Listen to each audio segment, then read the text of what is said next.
guys, it's Anna. Bienvenido otra vez a mi canal. If you are new here, what's up? As you can already tell by the title and by what's going on, this is going to be how I DIY'd or made my own jelly cover for my Happy Planner micro notes, micro planner. Super affordable, super easy to make. This little pocket was only $1 at the Dollar Tree, and it's just all super easy. You can use everything that comes in the pocket. It's so cute. I love it. I'm just about jelly everything for planners right now. I think I mentioned at the end of the video also though, I do have a few other jelly DIYs I'm going to be showing you guys. If you guys want to see that, give this video a thumbs up as well. But let's just get on into how I made the jelly cover for the micro notes. It's super easy. There's the back, and how I used everything that came in this little pocket that I only paid $1 for. So let's get on into it. Here is the actual micro that I got from Michael's. This one I did by myself. It has the regular hole punches, but I made it before I realized I was at my mom's house and she has the hole punch for the Happy Planner.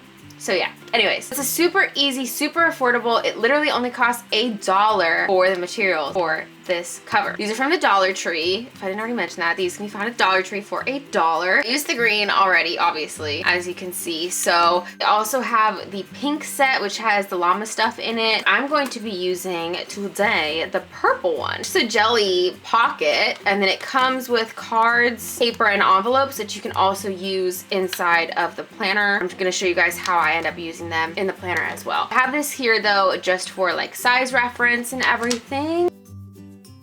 You get the cards, which I'm actually going to cut up too and make this actually the cover. It's going to kind of mess it up a little bit, but the colors are really what I want. And then I'm also going to cut up the paper so that we have some lined and blank paper notes in here. And then I'm going to show you guys how I cut up and use the envelopes as well. Totally getting your dollar's worth with this. Here is the one, like I said, that I already made with the green. I'm gonna go ahead and take this off so we can see how this actually is. Look at how easy it is. You guys can already tell, like, it's gonna be super easy to make. Like, there's the front, and then here is the card that came inside of the green one. Just says stay sharp. I just cut it down to size and laminated it and put a different one on the back, but you don't really have to. Then I'll take the back on off of here. Back piece. So like I said, I used a regular hole punch, which you guys can definitely do as well because it does hold, it does work, but I do have a hole puncher for the actual like rings, so I'm going to use that this time. But if you have a normal puncher, you can definitely use a normal puncher as well. So I'm actually going to just use the measurements of this, I think, because it actually turned out to be like perfect size. But if you already have the micro notes, I would make your actual cover, like the picture that came out of here, the card, the actual size of the paper, and then you're going to obviously need to laminate it,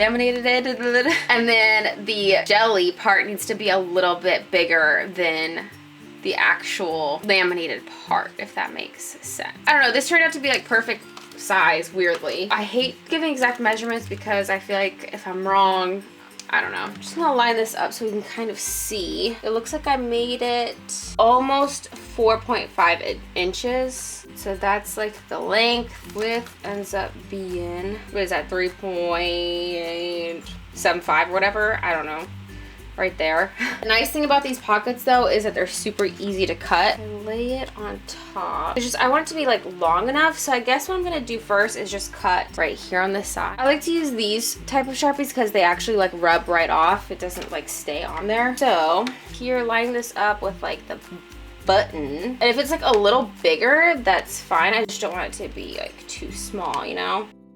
If you have, like, if you're gonna be using regular scissors, I would like totally like kind of trace around, but I have a paper cutter, so that's what we're gonna use. Gonna line up the edge that's like flatter, so that's gonna be the sealed edge, just to make sure that it's like straight along right here too. Usually sometimes too, I'll make it slightly larger putting it on here just to make sure it's all good. It's harder with these nails, but okay.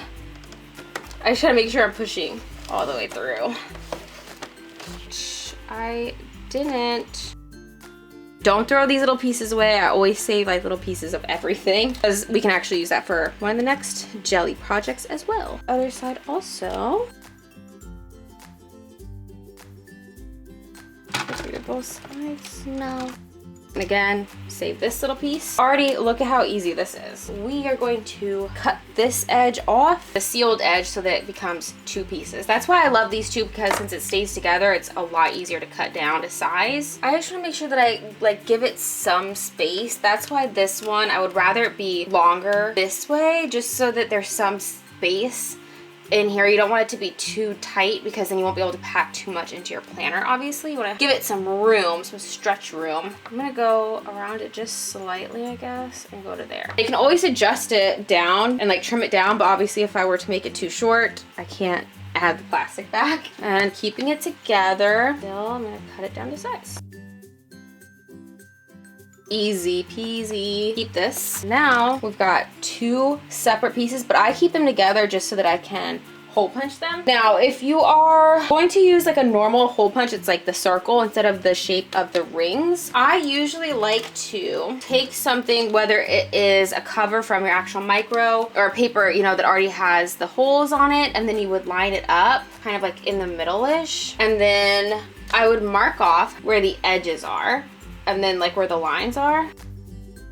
You gotta do each one if you're gonna be hole punching each one separately. And I have this little mini hole punch. I think you can get these from like Walmart and they're super affordable. But these like actually work so well. They like just cut right through even plastic stuff like this. But so then you're gonna hold it together as best as you can. Make sure they're like lined up. And then you would just line up this top edge of the circle. If I'm showing this, the top edge with the circle with this edge in here so that they line up like that, and then you would cut the slits, if that makes sense. But if you have a normal hole punch for your happy planner, it's even easier if I can find mine, but mine kind of sucks. Might regret this decision to use this hole punch. This I got from Staples forever ago, and it's kind of broken and it just doesn't hole punch that well. So I don't really know if it's gonna go through the plastic that great. We're just gonna give it a try. I'm up with where they should go.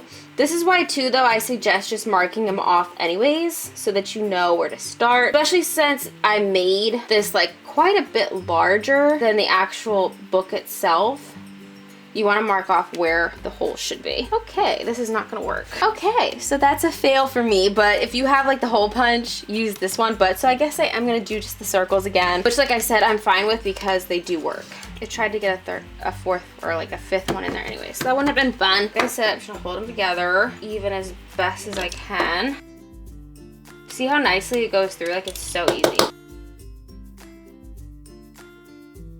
Since I marked off where like the lines are also, it'll be super easy also to cut these slits in so that it fits over the rings.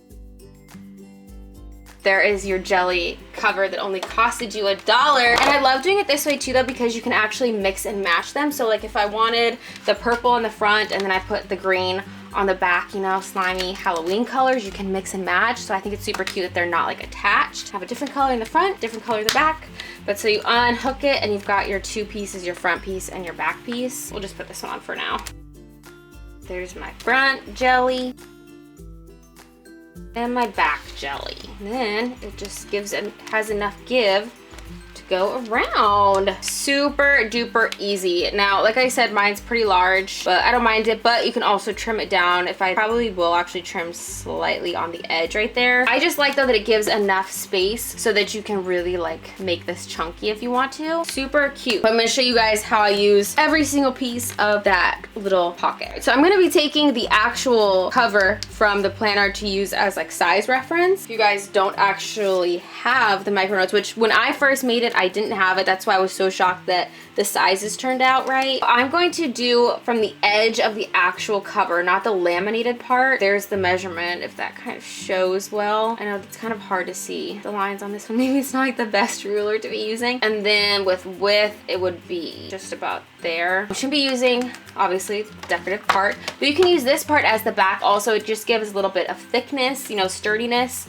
to the planner. So I'm actually going to keep it doubled up and just cut it this way. I'm going to put this right in the middle of like the image that I want, right kind of smack dab in the middle, or I can go like right here and only get that. It's really up to you, but I'm going to kind of go right there. I'm gonna grab my ruler just to make straight lines. And again, I'm going to the edge of where the actual hang thing is.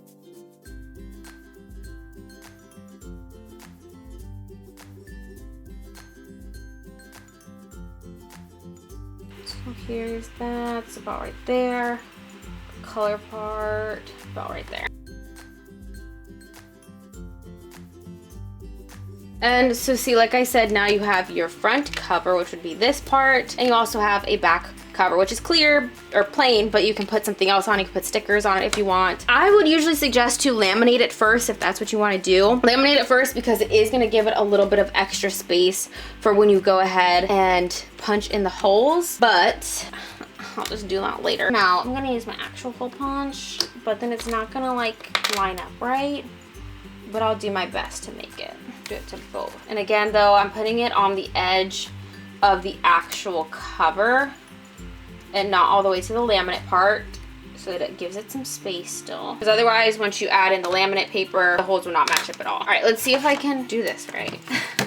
Probably not. Yeah, that's gonna be a no. Shouldn't it still go fine?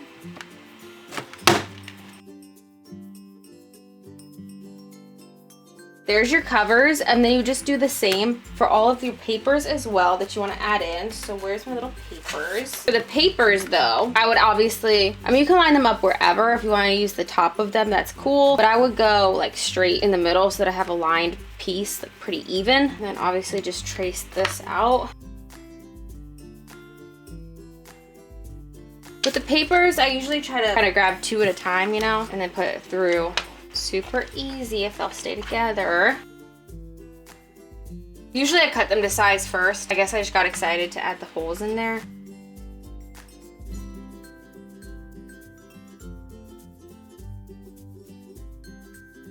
And so you would just do that for all of your papers that are included in that little pocket from Dollar Tree. And you've got some lined papers. I like to put these like in the back section as like notes, since it's got the lines on one side and it's blank on the other side. But so this way we're not wasting anything that came in that pamphlet. Now we've got our cover. You would have all of your pages, you know, and it would be starting to come together as a book. But I'm going to show you guys how I actually used my envelopes to make kind of like pockets as well. Pretty sure I have 2 different types of pockets that I have in here. This is how I do the first one though. I think I opened up this envelope so that you can kind of ignore that flap. And then you're going to want to use this like corner. I usually put this corner obviously towards your rings. So the ring should be kind of like on the opening side, because you don't want that open side to be on the outside, because then stuff will fall out. So this open side needs to be up against your rings. So I'm just going to measure it to this one because it ended up being, you know, like perfect size. I'm going to cut off the flap.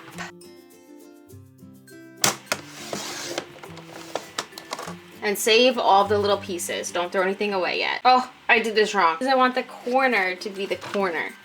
I lied. You want the corner to be there so that you don't have to seal the edge. So good thing I noticed that. You want the corner to stay intact. So where I have this corner instead is where I need to cut it down at. Well, I'm so glad I realized that. Now we can already see we've got little pockets.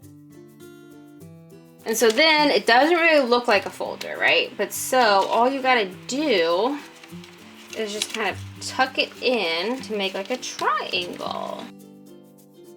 Maybe I think I usually did the hole punching after I did that so that it would have 2 punches on it, but you just fold this over. I'm not like too much of a perfectionist, so I don't care that it's not like a perfect point, but if you want it to be a perfect point, you can fold it that way. There you've got a folder, or like a little pocket, and then it's gonna stay together since it's gonna be against the rings, but you can also put tape on the edge if you want to. And there, see, I usually like it to have 2. I just feel like it like is a little bit more sturdy on the holes. There's your pockets, and you would just do that for all of the envelopes. And you can also do another way of making the little pockets. So since we have these pieces left over still, all you would have to do is take like a piece of paper that you already cut down. You can use some that we just made. You don't really want to use these as like your note paper, the ones that we just cut down. You can take this, and all you would want to do is have this outside obviously be the outside of the pocket. So you would just line it up with it, mark off where to cut, and then if you need to, you can just, but I want to know where to line this up. It's only going to need 2 holes. Oh, do I need to cut this first? Yes. Probably didn't line that up the best, and I hand cut it instead of using my cutter. So this is probably not the best looking little pocket, but you get the idea. I would probably measure this pocket part with the paper inside to make sure that it's like lining up exactly. Then you would just put everything together. This is the old pocket that I already had done. You have these pockets that you just made. You would have, you know, like a few pages that you can put in there. You've got your back cover your front cover.